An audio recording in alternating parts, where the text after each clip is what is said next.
ದೇವೇಗೌಡರ ಬಗ್ಗೆ ಆಕ್ಷೇಪಾರ್ಹ ಹೇಳಿಕೆ, ಶಿವರಾಮೇಗೌಡ ವಿರುದ್ಧ ದಳಪಡೆ ಕೆಂಡ, ಫ್ರೀಡಂ ಪಾರ್ಕ್ನಲ್ಲಿ ಪ್ರತಿಕೃತಿ ದಹಿಸಿ ಆಕ್ರೋಶ.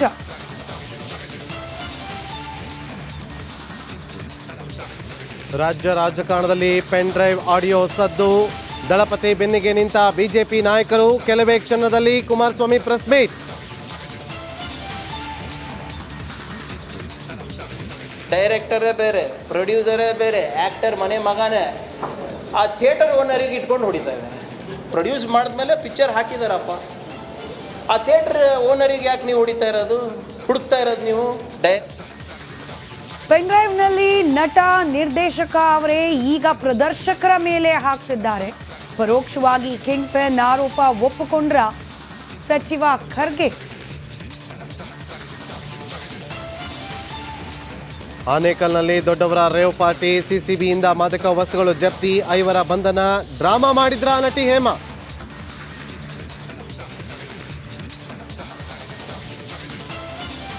ಕರುನಾಡಿನಲ್ಲಿ ಮಳೆರಾಯನ ಅಬ್ಬರ, ವರುಣನಾರ್ಭಟಕ್ಕೆ ಕೊಚ್ಚಿ ಹೋದ ಕಾರ್. ಜಗಳೂರು ತಾಲೂಕು ಕಾನನಕಟ್ಟೆಗೆ ಜಲದಿಗ್ಬಂಧನ.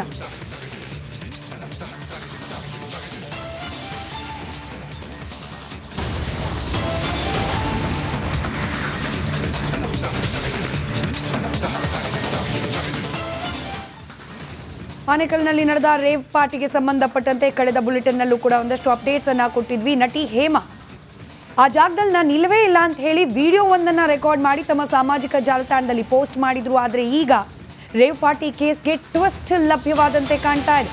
ಪೊಲೀಸರು ಮಾಧ್ಯಮಗಳ ದಿಕ್ಕು ತಪ್ಪಿಸೋಕೆ ಪ್ರಯತ್ನ ನಡೀತಾ ಇದೆಯಾ ಅನ್ನೋ ಅನುಮಾನ ಕೂಡ. ದಿಕ್ಕು ತಪ್ಪಿಸೋಕೆ ಯತ್ನಿಸಿದ್ರ ತೆಲುಗು ನಡಿ ಈಗ ಶುರು ಮಾಡೋಣ.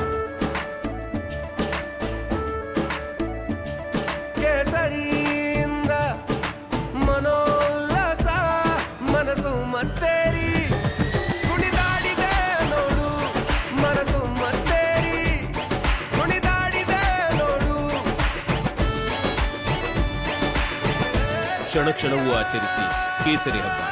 ವಿಮಲ್ ಬಾಯಲ್ಲಿ ಹೇಳಿ ಕೇಸರಿ. ನಮಸ್ಕಾರ, ಕರ್ನಾಟಕ ಪ್ರೈಮ್ ಟೈಮ್ಗೆ ಸ್ವಾಗತ. ನಾನು ಜಯಪ್ರಕಾಶ್ ಶೆಟ್ಟಿ. ಇಡೀ ಕರುನಾಡು ಇವತ್ತು ರೆಬೆಲ್ ಆಗಿ ನಿಂತಿದೆ. ಈ ಹಗರಣಗಳನ್ನು ಸದನದಲ್ಲಿ ಪ್ರಸ್ತಾಪ ಮಾಡಲು ಕೂಡ ಕಾಂಗ್ರೆಸ್ ಹಿಂದೇಟು ಹಾಕಿದ್ದೇಕೆ? ನಿಮ್ಗೆ ಸಂಬಳ ಅದಕ್ಕೆ, ನಿಮಗೆ ವಾಹನ ಅದಕ್ಕೆ, ನಿಮಗೆ ವೆಪನ್ ಅದಕ್ಕೆ, ನೀವು ಅದನ್ನು ಸೆರೆ ಹಿಡಿಬೇಕಾಗಿತ್ತು. ನೀವು ವಿದ್ಯುತ್ ಬರ ಇದೆ ಅಂತ ಹೇಳ್ತಾ ಇದ್ದೀರಿ, ಎಲ್ಲಿ ಬರ ಇದೆ ನೀವು ಹೇಳಬೇಕು. ಪಾಕಿಸ್ತಾನ್ ಆಕ್ಯುಪೈಡ್ ಕಾಶ್ಮೀರ್ ಅದು ಎಂದೆಂದಿಗೂ ನಮ್ಮದು. 40 ಮೆಷಿನ್ಗಳು ತಂದಿತ್ತು ನೋಟ್ ಎಣಿಸುವುದಕ್ಕೆ, ಅದೇ ಹಾಳಾಯಿತು. ಮಥುರಾದ ಗಲಾಟೆ ಇದೆಯಲ್ಲ, ಅದು ಸ್ಥಳೀಯವಾಗಿ ಕೂತು ಪರಿಹರಿಸಬಹುದಾದಂಥ ಕಾನೂನಿದೆ. ಗ್ಯಾರಂಟಿ ಯೋಜನೆಯಿಂದ ನಷ್ಟ ಆಗಿದೆ, ಲಾಭ ಆಗಿದೆ, ದಯವಿಟ್ಟು ಹೇಳಿ. Dawood Ibrahim most wanted criminal ಯಾವಾಗಾದ ಅಂದರೆ ಇಲ್ಲಿ ತನಕ ಭಾರತ ದೇಶದಲ್ಲಿ ಓರ್ವ ದಲಿತ ಪ್ರಧಾನಿಯಾದಂಥ ಇತಿಹಾಸವೇ ಇಲ್ಲ. ರಿಪಬ್ಲಿಕ್ ವರ್ಲ್ಡ್ ಆಪ್ ಇದು ಕೇವಲ ಅಪ್ಲಿಕೇಶನ್ ಅಲ್ಲ, ಸಮಗ್ರ ಸುದ್ದಿಗಳ ಸಂಪರ್ಕ ಮಾರ್ಗಕ್ಕೆ ಕ್ರಾಂತಿಕಾರಿ ಬದಲಾವಣೆ. ರಿಪಬ್ಲಿಕ್ ವರ್ಲ್ಡ್ ಆಪ್ ಕೇವಲ ಸುದ್ದಿ ಅಪ್ಲಿಕೇಶನ್ ಅನ್ನ ಪರಿಚಯ ಮಾಡ್ತಾ ಇಲ್ಲ, ಬದಲಾಗಿ ಡಿಜಿಟಲ್ ಸುದ್ದಿ ಬಳಕೆಯ ಹೊಸ ಯುಗಕ್ಕೆ ನಾಂದಿ ಹಾಡ್ತಾ ಇದೆ. ಇದೊಂದು ಬ್ರೇಕಿಂಗ್ ನ್ಯೂಸ್, ಪ್ರಭಾವಶಾಲಿ ಕಾರ್ಯಕ್ರಮಗಳಿಗೆ ಗಟ್ಟಿಯಾದ ವೇದಿಕೆ. ರಿಪಬ್ಲಿಕ್ ವರ್ಲ್ಡ್ ಅಪ್ಲಿಕೇಶನ್ ಈಗ ಲೈವ್ ಆಗಿದೆ. ಗೂಗಲ್ ಪ್ಲೇ ಸ್ಟೋರ್ ಮತ್ತು ಆಪಲ್ ಆಪ್ ಸ್ಟೋರ್ ಎರಡರಲ್ಲೂ ಲಭ್ಯವಿದೆ. ಈಗಲೇ ಡೌನ್ಲೋಡ್ ಮಾಡಿ.